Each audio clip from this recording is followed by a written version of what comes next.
All right, so here we go. I'm taking the Field & Stream Eagle Talon 12 to the saltwater. That's right, finally going out of freshwater into saltwater, but I have a couple things to get ready. I looked on the Florida regulations and there's a few things you have to have. So I'm gonna tell you about those real quick, which the first one is if you are in a kayak at night, you have to have some sort of light source, and you have to shine that light if there's another vessel in the area so there's no collision. I will have a headlamp. I'll probably have another type of flashlight with me, but at least a headlamp. I probably won't fish at night anyway because I'm scared of getting eaten by a shark. I know.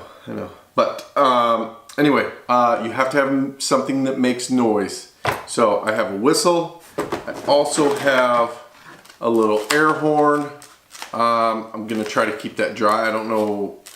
Yeah, I'll probably keep it in like a dry bag or something. I have this one. I may keep anything that I want to stay dry or something smaller, maybe in this pouch right here. But I have my noise makers. I have my light. What else do you need? Oh yeah, you have to have a life preserver in the kayak for anybody in the kayak.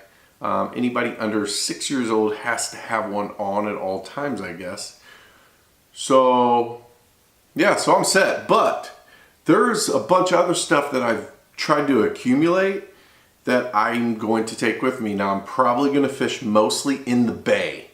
So I'm looking for redfish, sea trout, flounder, whatever else, sheepshead, whatever else there will be. But there will be current. I only have a paddle. I don't have a foot pedal drive or anything like that. No trolling motor.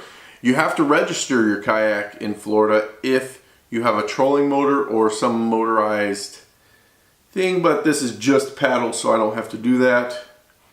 But as far as anything else is concerned, so I'm gonna have my paddle. I may have something spare with me just in case I get into trouble. I want to take my anchor, and I have anchor rope. I'm not sure how that really works because I've never anchored.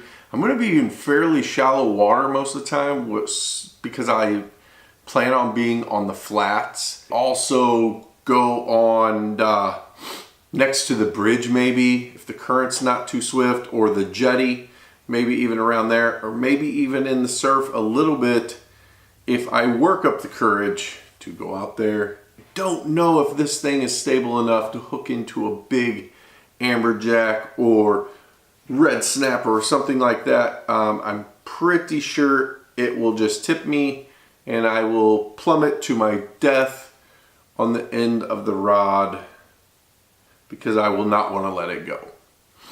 But let's not think about that.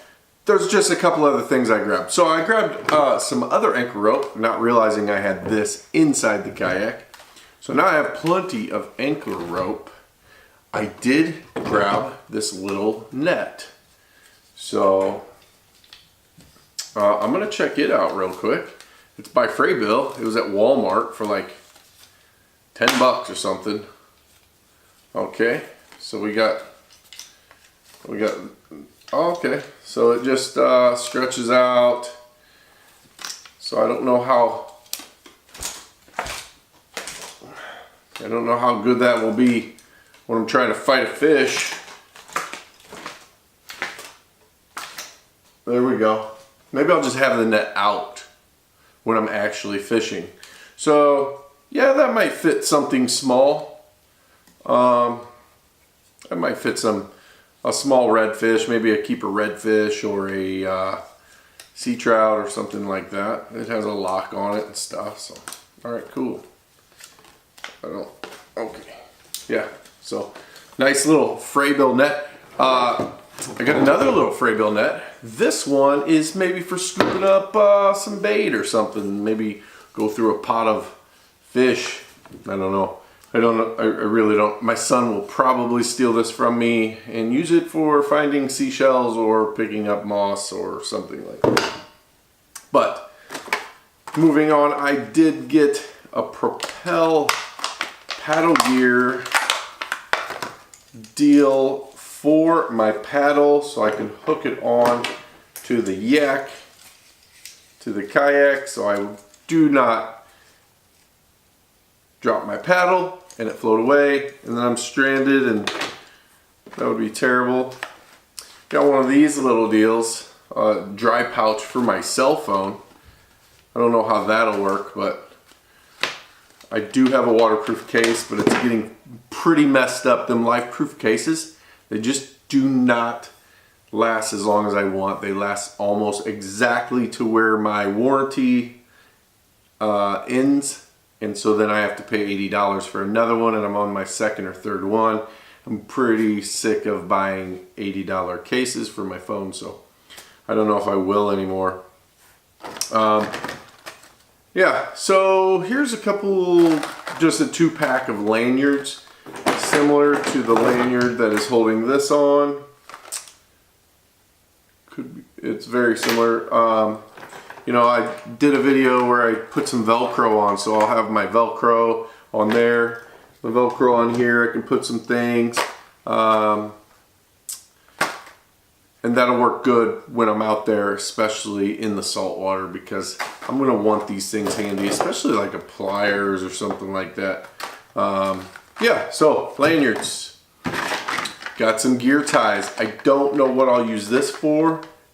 Possibly not even use this in the kayak. I might use this for my wireless mics or something on my GoPro, or actually this would be great around the rope after I use it, after I take the zip tie off. So yeah, that's what probably this will be used for, is going around the rope, keeping the rope contained. Other than that, I did pick up a minnow bucket, and so I'm going to try to use this. I'm going to have a bubbler inside to keep shrimp alive, and maybe some small fish, cigar minnows, something of that sort, some eels or something, because there's cobia.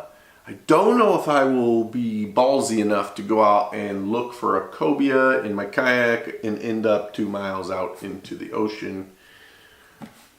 But it could happen. It may happen. So I got this. It will probably go in the back. I do have 2 rod holders in the kayak. Probably won't bring any more rods than that. So this would work well back there. I can just turn around and reach and grab in. It does have a nice closing lid that stays shut, and then has an air spot for the bubbler to go in. So that'll be good. But there's one other thing that I did pick up to prepare this kayak for the salt water, and because I don't want to sink. So I've been watching a little YouTube videos, and some people came up with a pretty good idea for some pool noodles. So I bought a ton of pool noodles. I'm gonna shove them in this thing and hopefully be a little more buoyant. I'm gonna try to shove them on both sides, but the problem is this kayak, it's not completely like just open like some of those videos I saw. It has some junk. So I don't really know if I'll be able to put enough pool noodles in to really keep it afloat if it were to get a giant shark eating one of the sides, puts holes in it, starts to sink, and I'm pretty much a goner, but maybe it'll float just enough that, you know, I hear you can punch them in the nose and then they run away, but that's probably not true. So anyway, yeah, pool noodles. I got pool noodles. They're going in this thing. If you have any other ideas, any other comments you want to make, I'm going to the Destin area. If you know any other regulations or a couple good fishing spots, it's not going to be long till I go, so maybe hurry up and get those comments in. But I will also do some videos of how it went and what I caught and whatever. So I appreciate you watching. Stay tuned for more videos.